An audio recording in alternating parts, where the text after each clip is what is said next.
Hi everyone and welcome back to a new video with me, Shruti Vashist. I wanted to make a video. I've been wanting to make this video for a while now, and it's just on the subject of flow. What is flow? What is it to be in the flow? When people say I'm in the flow or be in the flow, what does it really mean? Because I feel that there's a lot of confusion about this. And I see it in the way that people are expressing it. I see it in the way that people are living it when they say that they're living in the flow. And I see people making excuses about what this is a lot. So I thought that I would just share my opinion on this, what I know and believe to be true.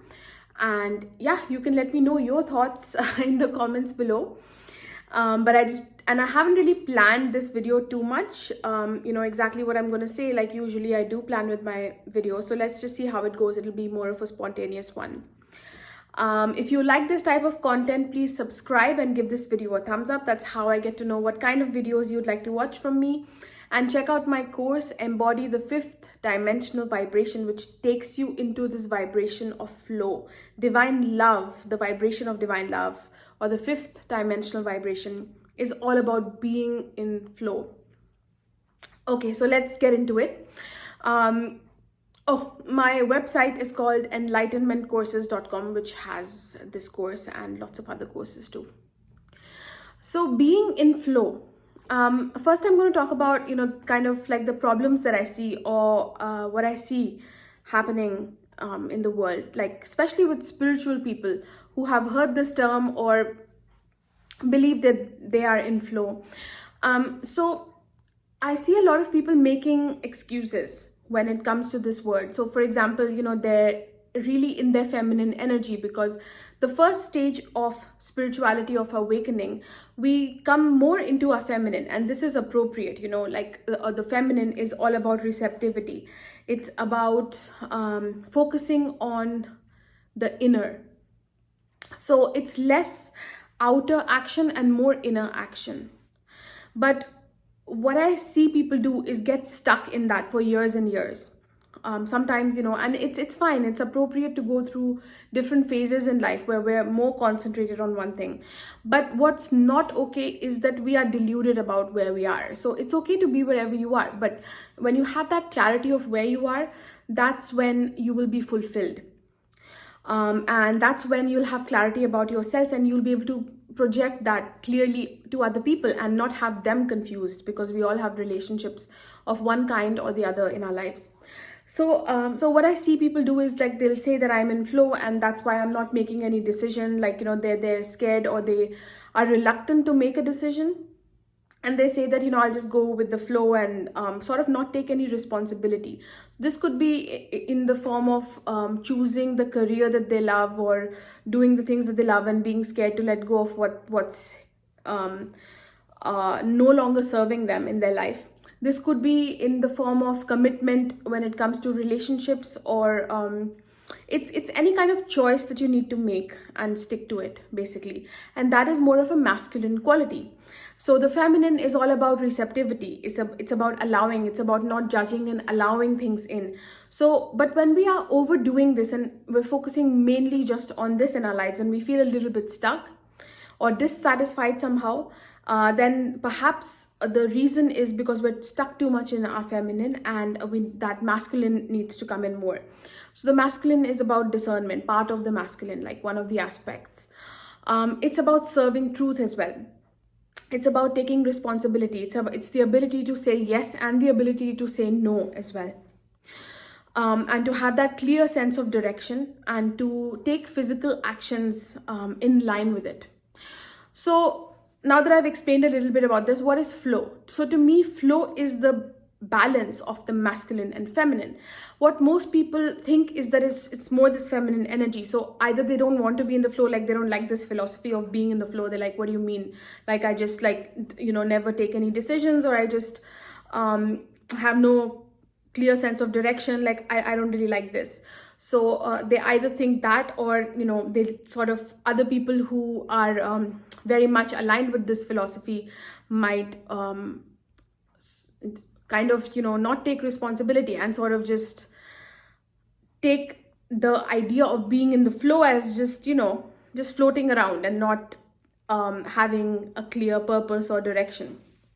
So to me, being in the flow, like I was saying, is the pure balance of being in your feminine as well as your masculine. So the first stage is about receptivity, is about being one with the moment, is about allowing what is here. So that means that you're not resisting. You're no longer making decisions just with your mind. You're open, your heart is open to the moment that is here right now. And you're willing to embrace this larger order that you exist in, whether that's the order of nature, the order of the universe, the order, your higher self, whatever you want to call it. But we belong within something greater. There's a greater part of us. So the first step is that feminine nature of us, which is very appropriate to come in here, to open up and allow.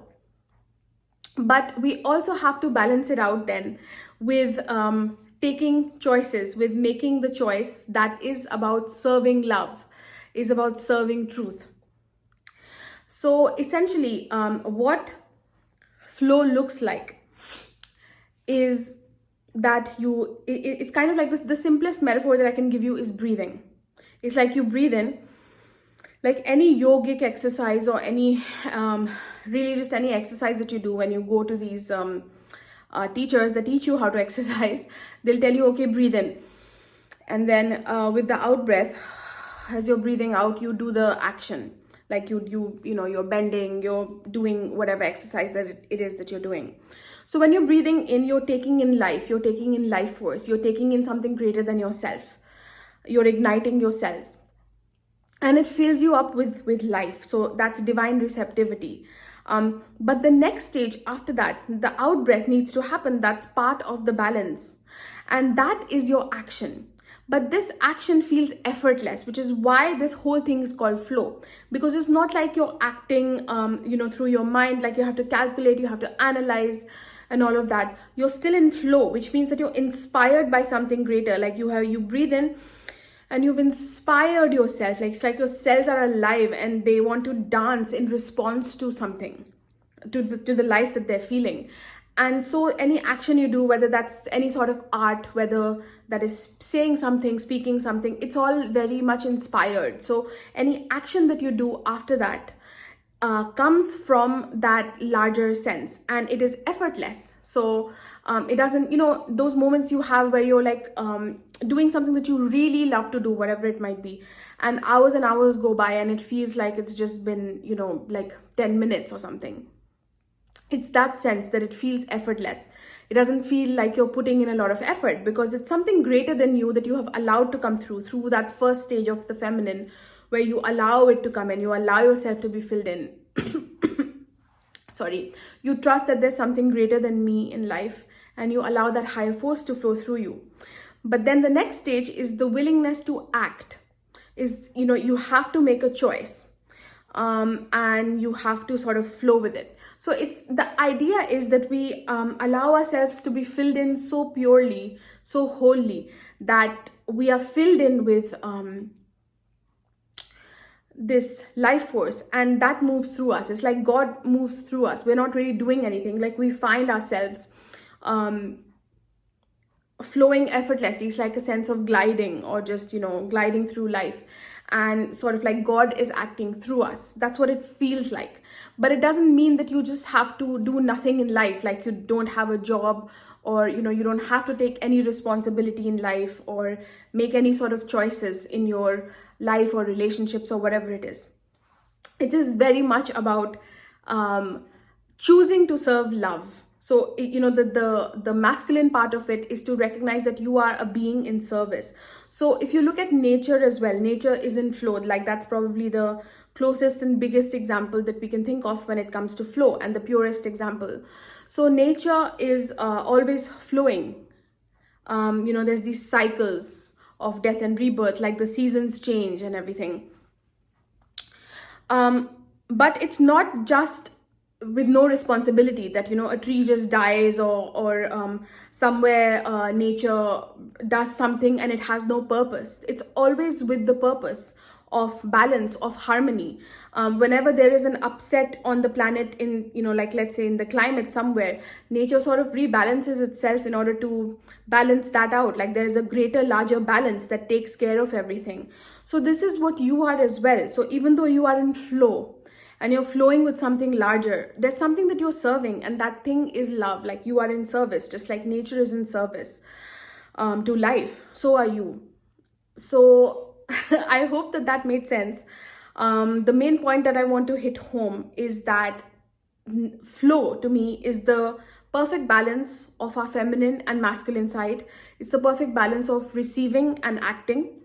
But it's effortless, it's agenda free, it's not coming from a place of survival. And you know, like even sometimes people quit their jobs and they're like this, they become this spiritual guru or whatever, but again it's an identity. They're not really surrendered, they're not really in flow. They might act like it, you know, on the surface it might look like they're living like it, but it's when you are in flow, it is agenda free. It's like the higher will moves through you, and it'll make you do actions. It'll put you in situations that are quite humble as well. It's not always that, you know, externally it looks a certain way and it looks like it's really grand in one way or another. But through you, the experience that you're having will be that this higher force is moving through you. It's effortless. It feels like a sense of gliding through life. And most of your experiences, like the predominant experience, is just harmony. And you trust life, you trust that there's a higher order, and you are in service to it. So you take actions that are in service to it. It's your pleasure, it feels pleasurable, even though it can be challenging at times. But it's like you're still intimate with life, you're still making love. It's like when you have a lover, you know, you're going to have moments where there are some challenges, but they kind of just lead to more intimacy when done the right way. When both the lovers allow themselves to be vulnerable, it leads to more intimacy. So it's like that.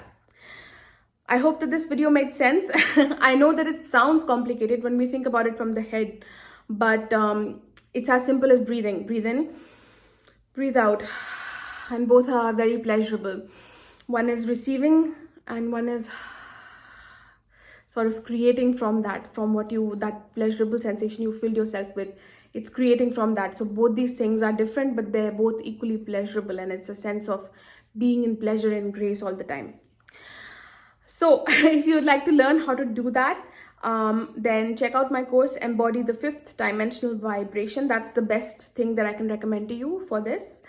And that's it. Please subscribe to this channel if you're new here. Give this video a thumbs up, and I will see you in the next video. Please leave your comments below, and thank you for watching.